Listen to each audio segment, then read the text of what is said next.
কৃষ্ণ কৃষ্ণ কৃষ্ণ মাধৱ মাধৱ জয় গুৰু শংকৰ সৰ্বগুণাকৰ যাকেৰে নাহি কেউ পাম তোহাৰি চৰণ পূৰ্ণ শতকোটি বাৰে কৰো প্ৰণাম বাৰে কৰো প্ৰণাম পৰম কৃপালু গুৰু শংকৰ গুৰুজনাৰ মাধৱ গুৰুজনাৰ চৰণত শীত হৈ ভগৱন্তৰ চৰণলৈ আমাৰ সেৱাভাগী আগবঢ়াইছো।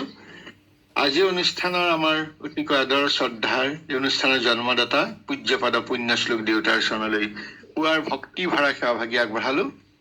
অনুষ্ঠানত উপস্থিত থকা আমাৰ সকলোৰে শ্ৰদ্ধাৰ আদৰৰ বয়োজ্যেষ্ঠ বাপ বসন্ত ডেকা বাপজনাৰ চৰণলৈ সেৱাভাগী আগবঢ়াইছো। অনুষ্ঠানটিৰ স্থায়ী তথা মুখ্য পৰিচালক আতিমূৰীয়া বাপজনাৰ চৰণলৈ সেৱাভাগী আগবঢ়াইছো। আজি অনুষ্ঠানভাগী ইমান সুন্দৰকৈ পৰিচালনা কৰি লৈ যোৱা ভক্তি মাতৃ অঞ্জলি দত্তাৰ চৰণলৈ আমাৰ পুৱাৰ ভক্তি ভৰা সেৱাভাগী আগবঢ়াইছো। আৰু লগতে আজি অনুষ্ঠানটি ইমান সুন্দৰভাৱে ঈশ্বৰ নিৰ্ণয় মহাত্ম্য শেষাংশ আমাক শ্ৰৱণানন্দ কৰিছে কীৰ্তন কৰে। লগতে অতি সুন্দৰভাৱে প্ৰতিটো পদৰে অন্তৰ্নিহিত কথাখিনি তেখেতে সৰলীকৰণ তথা ব্যাখ্যা কৰি আমাক আনন্দ দিছে। তেখেত ভক্তি মাতৃ লক্ষ্মীমাই বৰাই চৰণলৈ আমাৰ ভক্তি ভৰা সেৱাভাগী আগবঢ়াইছো। আৰু লগতে সত্ৰ সমাজত উপস্থিত থকা সমূহ আই বাপ বান্ধৱৰ চৰণলৈ পুৱাৰ ভক্তি ভৰা সেৱাভাগী আমি আগবঢ়াইছো। কৃষ্ণ কৃষ্ণ মাধৱ মাধৱ। হয়, আজি আমি যিখিনি কথা ঈশ্বৰ নিৰ্ণয় মহাত্ম্যৰ আমি পদাংশত থকা আমি শ্ৰৱণ কৰিলো আৰু আই মুখে পদ্মই যিখিনি আমি বুজি পালো আৰু আমাৰ যিখিনি বোধগম্য হৈছে, সেইখিনিৰ পৰা আমাৰ এটা অনুভৱ হৈছে যে প্ৰকৃৰে যেতিয়া কৃষ্ণক আনিবৰ কাৰণে কংসৰ নিৰ্দেশত গৈছিলে, সেই সময়ত তাৰ যি মনোভাৱ, যি চিন্তা, সেই চিন্তাৰ ভাৱ আমাৰো হোৱা উচিত। আমিও তেনেকে চিন্তা কৰিব লাগিব ঈশ্বৰক পাবৰ কাৰণে। আৰু সেই চিন্তা সদায় আমাৰ অকুৰে চিন্তাধাৰা এটাই কৈছে যে অকুৰে এনেকুৱা ভকত, তেওঁৰ মন সদায় ভগৱানমুখী। বাহ্যিক দৃষ্টিত অকুৰে কংসৰ আদেশত গৈ আছে, কিন্তু তেওঁ উপলব্ধি কৰিছে যে আচলতে এই সকলো ভগৱানৰ লীলা, কংস কেৱল এক নিমিত্তহে। গতিকে ইয়াত কৈছে যে ভগৱানৰ কৃপা বিনে তেওঁৰ দৰ্শন বা উপলব্ধি সম্ভৱ নহয়, এইটো অকুৰৰ মনোভাৱ। আৰু সেই কৃপা লাভৰ উপযুক্ত মানসিকতাই হৈছে ভগৱানৰ প্ৰতি থকা গভীৰ শ্ৰদ্ধা, গভীৰ প্ৰেম। এই কথাখিনিয়ে অকুৰে বুজাইছে যে যিজন ভগৱন্তক যাৰ চৰণ সেৱা কৰি থাকে ব্ৰহ্মা আদি দেৱসকলেও সদায় পূজা কৰি থাকে, আনকি গোপীসকলেও আৰু গোপবালকসকলেও তেওঁৰ লগতেই ঘূৰি ফুৰে, ধমন্ত ভক্ত বৎসল।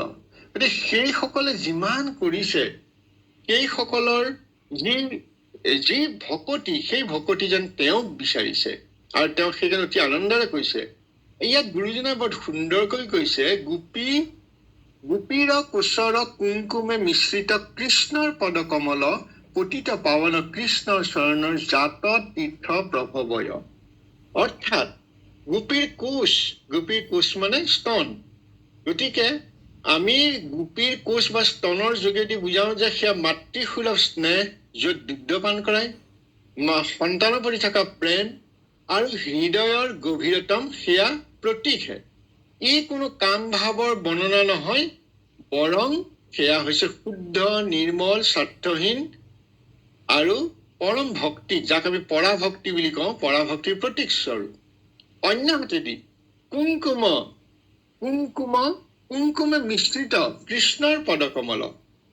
এতিয়া প্ৰেম আৰু সম্পূৰ্ণ আত্মসমৰ্পণৰ চিন সেয়া কুংকুম, মানে গোপীসকলৰ দেহত থকা কুংকুমে যেতিয়া কৃষ্ণৰ চৰণত লাগে, অৰ্থাৎ ইয়াৰ অৰ্থ হল যে তেওঁলোকৰ সমগ্ৰ সত্তা, হৃদয় আৰু ভগৱন্তৰ প্ৰতি থকা যি আত্মসমৰ্পণ, সেয়া নিবেদন হৈছে।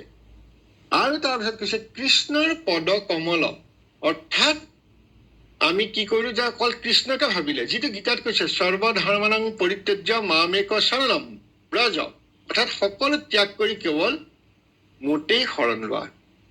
অৰ্থাৎ আমি এই সকলৰ পৰা এটা কথা আমি গম পাইছো যে ভক্তিৰ শ্ৰেষ্ঠতম প্ৰেম হৈছে সপ্ৰেম, আৰু সেয়া হৈছে ভগৱন্তৰ চৰণ। আৰু যেতিয়াই সেই চৰণত আশ্ৰয় লয়, তেতিয়াই তেওঁ ভগৱন্তে তেওঁক ৰক্ষা কৰে। এই কথাখিনি আমাৰ কাৰ অনুভৱ?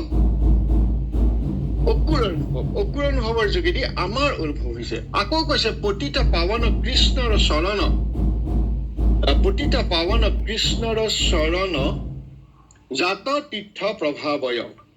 আমি সকলোৱে জানো যে পতিত পাৱন মানে কৃষ্ণৰ চৰণ, পতিত পাৱন যাক আমাৰ পাপৰ পৰা ৰক্ষা কৰে, আৰু জাত তীৰ্থ প্ৰভাৱয় অৰ্থাৎ প্ৰভাৱয় মানে উৎপত্তি, যৰ পৰা সকলো তীৰ্থৰ উৎপত্তি হৈছে, সকলো তীৰ্থৰ পবিত্ৰতাৰ মূলৰ উৎস হৈছে ভগৱন্তৰ চৰণ। ইয়াৰ অৰ্থ এইটো নহয় যে কেৱল ভৌগোলিক তীৰ্থসমূহৰ সৃষ্টি চৰণৰ পৰা হৈছে, বৰং যি শক্তিয়ে তীৰ্থক পবিত্ৰ কৰে সেই শক্তি ভগৱানৰ চৰণৰ পৰাহে। আমি জানো যে গংগাৰ ভগৱানৰ চৰণ স্পৰ্শৰ ফলতেই পবিত্ৰ হৈছে। গতিকে এই কথাখিনি হৈছে কি যে তীৰ্থ প্ৰকৃততে হৈছে যি সংসাৰ পাৰলৈ লৈ যায়। কোন পাৰলে? যে আমি ঈশ্বৰলৈ গুচি যাব লাগিব। গতিকে পতিত পাৱন কৃষ্ণৰ চৰণ জাত তীৰ্থ প্ৰভাৱয়, কৃষ্ণৰ চৰণেই সকলো পবিত্ৰতাৰ মূল উৎস, আৰু সকলো তীৰ্থৰ মহাত্ম ভগৱানৰ চৰণৰ পৰা আহে, আৰু সেই চৰণ পতিত জীৱক পাপ অজ্ঞান আৰু সংসাৰ বন্ধনৰ পৰা মুক্ত কৰে। এই কথাখিনি ইয়াত সুন্দৰকৈ আমাক বুজাইছে। আৰু এই কথাখিনি অকুৰৰ যি মনোভাৱ, সেই মনোভাৱেৰে আমাৰ মনোভাৱলৈ ভকতি যেতিয়া প্ৰেম কৰিম, ঈশ্বৰ নিৰ্ণয় মহাত্মা এনেকৈ কৰা হৈছে। ইয়াৰ পাছৰখিনি আয়ে বৰ সুন্দৰকৈ কৈ দিছে চত্ৰৰ কথাখিনি, সেইখিনি আমি দোহাৰিব বিচৰা নাই। বৰ সুন্দৰকৈ আয়ে কৈ দিছে যে জগতৰ সকলো আশ্ৰয় সীমিত, একমাত্ৰ কৃষ্ণৰ চৰণৰ আশ্ৰয় জীৱৰ পৰম অভয় আৰু শান্তি আৰু মুখ্যৰ আশ্ৰয়। অৰ্থাৎ কৃষ্ণৰ চৰণ আশ্ৰয় ললে সেয়া চিৰস্থায়ী ছত্ৰ, যি কেৱল বাহ্যিক বিপদ নহয়, অজ্ঞান, সংসাৰ বন্ধন আৰু তিনি তাপৰ পৰা আমাক মুক্ত কৰি লৈ যাব পাৰে। ইয়াৰ পাছত আমি দেখিছো যে দক্ষ প্ৰজাপতিয়ে যিখিনি কথা কৈছে, দক্ষ প্ৰজাপতিয়ে দক্ষই জানে, আপোনালোকৰ সকলোৱে জ্ঞাত কেনেকে শেষত গৈ ঈশ্বৰৰ ওচৰতে সমৰ্পণ কৰিব লগা হৈছে। গতিকে এই ঈশ্বৰৰ ওচৰত সমৰ্পণ কৰিবলৈ যাওঁতে তেওঁ যিখিনি কথা কৈছে, সেই কথাখিনিৰ যোগেদি ঈশ্বৰেই যে মূল আৰু ঈশ্বৰৰ বাহিৰে অন্য নহয়, আৰু সেইখিনি কওঁতে কৈছে যেই যেই দেৱ মানস কৰয় তাৰ বুদ্ধি অনুসাৰে সেই দেৱৰূপক ধৰিয়া প্ৰকাশ কৰয়। অতি সুন্দৰকৈ কোৱা হৈছে। আমি এই কথাষাৰ কওঁতে ইয়াৰ পাছত আকৌ গুৰুজনাই বৰ সুন্দৰকৈ লিখিছে, যেন বায়ু নানা পুষ্প গন্ধে লৈয়া বসে নানা গন্ধ চয়, পৃথিৱীৰ ধূলা ধৰি একে বায়ু নানা ৰূপে প্ৰকাশ হয়। এতিয়া আমি এইখিনিতে আমি দেখিছো যে আমাৰ গীতা শাস্ত্ৰৰ 7ম অধ্যায়ৰ 21 নম্বৰ যি শ্লোক আছে, য'ত কোৱা হৈছে যো যো জাং জাং তনু ভক্ত শ্ৰদ্ধা ইয়া চিত্ত মুচ্যতি তস্য তস্যাচলং শ্ৰদ্ধা তামেব বিদ্যাহম। অৰ্থাৎ যি ভক্তই পৰম শ্ৰদ্ধাৰে যি যি দেৱমূৰ্তি অৰ্চনা কৰিবলৈ ইচ্ছা কৰে, মই সেই ভক্তসকলৰ সেই দেৱমূৰ্তি ভক্তি অচলা কৰি দিওঁ। এতিয়া এই কথাটো আমাক কৈছে নেকি যে তোমালোকে দেৱ দেৱীতাক পূজা কৰা, মোক নকৰিবা? নাই কোৱা। ইয়াৰ পাছতে গীতাই শাস্ত্ৰই কৈছে 22 নম্বৰ শ্লোকত সুন্দৰকৈ কৈছে, তয়া শ্ৰদ্ধায়া যুক্ত তস্যা ৰাধানম ততঃ ময়া এব বিহিতং তান কামনা। অৰ্থাৎ সেই দেৱতাৰ উপাসকসকলে মোৰ শ্ৰদ্ধাৰ যুক্ত হৈ সেই দেৱতাক উপাসনা কৰি থাকে, আৰু সেই দেৱৰ পৰা কাম্য বস্তু লাভ কৰে। আৰু যি কাম্য বস্তু লাভ কৰে, ৰূপং দেহি যশো দেহি দুটা যি সেইবোৰ ভগৱন্তই দিয়ে, তেওঁলোকে বাবে দেৱতাসকলে দিছে। এই কথা আমাৰ গীতা শাস্ত্ৰত 23 নম্বৰ শ্লোকত কৈ দিছে। আৰু 24 নম্বৰ শ্লোকত একেবাৰে সম্পূৰ্ণ শুদ্ধ কৰি কৈ দিছে যে অন্তবতু ফলং তুষা তদ্ভুত্যাল্প মে সাধসম। সেই অল্প বুদ্ধিৰ উপাসকসকলে আৰাধনাৰ যি ফল পায় সেয়া বিনাশী, আৰু দেৱতাৰ উপাসকসকলে দেৱলোক পায়, ফল পায় কি? দেৱলোক প্ৰাপ্তি ঘটে। কিন্তু মোৰ ভক্তসকলে মদ ভক্তা জান্তি মামপি, মোৰ ভক্তসকলে মোকেই পায়। গতিকে সেইসকলে দেৱলোক পায়। দেউতাকে কৈছে ৰাজসুই কৰে বা অশ্বমেধ যজ্ঞ ফুৰি তেওঁলোকে ব্ৰহ্মলোক দেৱলোক পাব পাৰে, কিন্তু তেওঁলোকে পুণ্য ক্ষয় হলে গুচি আহে। কিন্তু তেওঁলোকে যি পাইছে সেইবিলাক যি পাইছে সেই মোৰ পৰাহে পাইছে। ইয়াৰ পাছত আকৌ আমি দেখিছো 24 নম্বৰ শ্লোকত অতি সুন্দৰভাৱে ভগৱন্তই কৈছে, ইয়াতো সেই কথাখিনিকে কোৱা হৈছে যে অল্পবুদ্ধিৰ মানুহে মোৰ নিত্য সৰ্বোৎকৃষ্ট পৰম স্বৰূপ নজনাৰ কাৰণে অব্যক্ত মোক ব্যক্ত শৰীৰধাৰী বুলি ভাবে আৰু ভগৱন্তক তেওঁ বুজি নাপায়। কাৰণ বুজি নাপায় সেই মানুহবিলাকে মূৰ্খসকলে জন্মৰহিত হৈ মোকেই পৰমেশ্বৰ বুলি জানিব নিবিচাৰে। গতিকে এই কথাখিনি যি গীতাই আমাৰ এই 3টা 21, 22, 23, 24 ক'লে, সেই কথাখিনিকে ইয়াত সুন্দৰকৈ আমাৰ গুৰুজনাই কৈছে। কেনেকৈ কৈছে যে যেন বায়ু নানা পুষ্প গন্ধে লৈয়া বসে নানা গন্ধচয় পৃথিৱীৰ ধূলা ধৰি একে বায়ু নানা ৰূপে প্ৰকাশ হয়, সেই মতে হৰি দেৱ ৰূপ ধৰি দিয়া জাক যেন ফল হেনয় ঈশ্বৰে মনোৰথ যত কৰিয়া মূৰ সফল। অৰ্থাৎ ইয়াত আমাক কি ক'লে যে সেইসকলে মোক কিয় স্তুতি কৰিছে? কৈছে বায়ুৱে যেনেকৈ বিভিন্ন ফুলৰ গন্ধৰ স্পৰ্শত নিজে সুগন্ধযুক্ত হয়, কিন্তু আচলতে বায়ুৰ নিজা গুণ আছে নেকি? নাই। ঠিক তেনেকৈ যিসকল অজ্ঞানী সেইসকলে নিজৰ মতি অনুসৰি বেলেগ বেলেগ দেৱতাক উপাসনা কৰে আৰু সেই দেৱৰ ৰূপ ধৰি ভগৱন্ত ঈশ্বৰে সেৱকক কৃপা কৰে। গতিকে এই ভাৱনা অনুসৰি ফলদান কৰা ভগৱন্তৰ ওচৰতহে ঈশ্বৰৰ কৃপা বিচাৰিছে দশৰথে, যাতে তেওঁৰ মনোৰথ সিদ্ধি। অৰ্থাৎ আমি ভগৱন্তক কৰিব লাগিব। কৃষ্ণকে পৰম উপাস্য দেৱতা ভজনীয় অতিশয়, এটাকে কৃষ্ণক যিটো উপায় পখিয়া এক শৰণ। পৰম গতিক পায় কৃষ্ণ অনায়স সিটোজনে, আন মতে কদাচিতো নাপায় দুৰ্লভ পৰম গতি।